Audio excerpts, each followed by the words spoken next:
പത്രോസിനെ കാരാഗൃഹത്തിൽ നിന്ന് രക്ഷിക്കുന്നു. പരസ്യ വിചാരണയ്ക്ക് പുറത്തു കൊണ്ടുവരാൻ ഹെരോദസ് ഉദ്ദേശിച്ചിരുന്നതിന്റെ തലേ രാത്രി പത്രോസ് ഇരുചങ്ങലകളാൽ ബന്ധിതനായി രണ്ടു പടയാളികളുടെ മധ്യേ ഉറങ്ങുകയായിരുന്നു. പട്ടാളക്കാർ കാരാഗൃഹവാതിൽക്കൽ കാത്തു നിൽക്കുന്നുണ്ടായിരുന്നു. പെട്ടെന്ന് കർത്താവിന്റെ ഒരു ദൂതൻ പ്രത്യക്ഷനായി ആ മുറിയാകെ പ്രകാശം നിറഞ്ഞു. അവൻ പത്രോസിനെ പാർശ്വത്തട്ടി ഉണർത്തിക്കൊണ്ട് പറഞ്ഞു, വേഗം എഴുന്നേൽക്കൂ. അപ്പോൾ അവന്റെ കൈകളിൽ നിന്ന് ചങ്ങലകൾ താഴെ വീണു.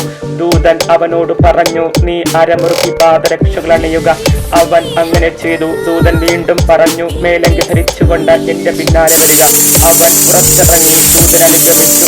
എങ്കിലും ദൂതൻ വഴി സംഭവിച്ച ഇക്കാര്യം യാഥാർത്ഥ്യമാണെന്ന് അവന് തോന്നിയില്ല.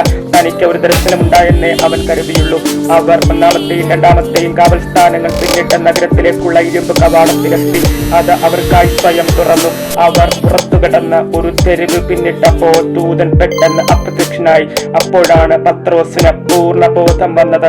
അവൻ പറഞ്ഞു, കർത്താവ് തന്റെ ദൂതനെ അയച്ച് ഹെരോദോസിന്റെ കരങ്ങളിൽ നിന്നും യഹൂദരുടെ വ്യാമോഹങ്ങളിൽ നിന്നും എന്നെ മോചിപ്പിച്ചിരിക്കുന്നു.